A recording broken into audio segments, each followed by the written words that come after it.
Earlier this year, I made a really bold claim. I said there was no such thing as the millennial novel, and I meant it. And people had a lot to say in the comments of that. Because I'm going to be real, every time someone tries to write one, it ends up sanitized, hollow, weirdly polished. It reads like autofiction written by someone who's afraid to get their hands dirty. You get endless pages of characters doom scrolling, tweeting, drinking a flat white oat latte, talking about how nothing matters. It's ironic, detached, and ultimately forgettable. A story about a generation with no story. But here's where I have to stop and revise that statement, because I think one book, just one, actually comes damn close. And I was very lucky to read it. My name is Dove James, welcome to this episode of The Bald Book Geek. Hi. A little while back, I was sent a review copy of this. Not just through a publisher or PR team, but the writer himself. He reached out because he had seen some of the work I'd done, especially my videos on Bret Easton Ellis. And something about that clicked with him. Something in the tone or the honesty, or maybe just the willingness to sit in discomfort. And honestly, that's one of the highest compliments I've ever received. Because if you read New Millennium Boys, you know this isn't just a book. This is a provocative story. A provocateur, maybe. A time capsule, a Molotov cocktail thrown at the idea that fiction has to be morally right and safe. This is what happens when a writer isn't afraid to lean all the way in. New Millennium Boys is glorious and it's horrifying. And it's so honest it almost hurts. It takes you back to 1999. Not in the cute Tumblr aesthetic version with butterfly clips and low-rise jeans. And just a side note to that, ladies, your jeans aren't low-rise unless you have to shave before wearing them. That's quoting a female friend of mine. But to the real 1999, the one made of static, of confusion, of trying to figure out what we were doing. Growing up on media and culture and late night Cinemax, a world where every emotion is filtered through performance and maybe a little self-destruction. He captures that perfectly. The book doesn't walk a line, it sprints across it, stumbles, crashes, and bleeds all over the page, and that's why it felt so real. Because that's what being a millennial was. We were raised on broken promises, on TV, in adult entertainment, and pop culture, on a diet of shame and speculation, and no one gave us the language to talk about it until we're already old enough to process it clearly. New Millennium Boys doesn't try to fix that, it just sits in it like an exposed nerve.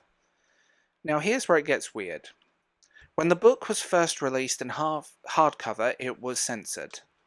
Let that sink in. A novel about a boy absorbing everything was too much for publishing. It got a content warning slapped on page 1. People in literary circles panicked and clutched their pearls. Some called it dangerous, others dismissed it without reading it, because it didn't fit into the tidy boundaries of what's edgy fiction supposed to be at this point in history. Which is ridiculous. Because if there's ever been a generation that needed its chaos and ugliness reflected back at it without filter, it's ours. We didn't need another book about someone tweeting sad poetry and calling it personality. We needed stories like this, ones that aren't afraid to remind us of the age that we grew up in, and came of age in a collapsing empire. Literally. There were no real mentors, no idea how to be whole, let's be honest, we just had to figure it out as we went. With lots of parties, too much drinking, and maybe some substances along the way. But hey, we've got the paperback now. The real version, the uncut, uncensored, definitive edition. Deleted scenes, author's notes, bonus content. It's the novel as it was meant to be. And if you're going to read New Millennium Boys, this is the version you want. It's like he took the director's cut, the bootleg, the unreleased VHS that got passed around behind the scenes and handed it to us directly. This book is alive. No, not clean, not polite, not safe, but beating, bleeding, and pushing boundaries with real cultural memory. It reminds me of something I hadn't felt in a long time. The first time I read Less Than Zero when I was 16. The first time I watched Kids when I was probably about the same age. The first time I played Silent Hill in the dark and thought this isn't just scary, this is meant to be scary. There's a similar spirit here, no limitations but evolution. He doesn't try to copy Bret Easton Ellis. He's trying to look at the same cultural rot, the same performance of identity, but through the lens that's maybe a little bit more cracked and a little more haunted. The result is something raw and weirdly beautiful, which surprised me. Now, this book isn't perfect, but neither were we. And that's exactly what makes it the closest thing we've ever had to a true millennial novel. It doesn't try to define us, it doesn't try to explain us, it just shows what it felt like to grow up in a time when the world was ending, but no one told us the ending was going to be this slow. So yeah, maybe I'll still argue that the millennial novel still technically doesn't exist. But if you had to make room for one in the canon, it better be New Millennium Boys, because if you were there, you'll recognise something in these pages. The mess, the noise, the identity built on sound bites and shutdowns and dreams that never quite landed. This book doesn't try to save us, it just tells us the truth. And that's what fiction really needs to do. Get the paperback, read the uncut version. Don't just look for yourself in it, listen to the parts of you that got left behind. They're still there, somewhere between the static. Now, if you really enjoyed this video, remember you can support this channel via Substack, Patreon, or becoming a channel member. There's exclusive content. Leave a comment. Tell me what you think. I want to know. What is your millennial experience? Let's talk about memory of the 90s and early 2000s, growing up in the end of the world, effectively.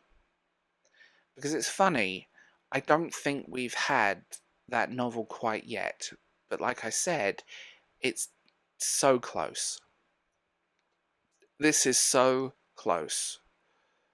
And it works. And, you know, uncensored, unfiltered, unapologetic.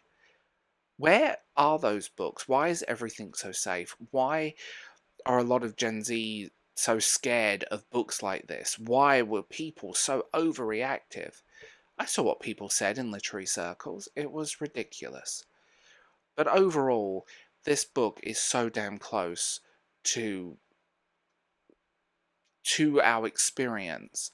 I was a teenager in the noughties, but this book, this one little book, comes so close to those experiences. I was a little bit after that, but it's so accurate, it's actually terrifying.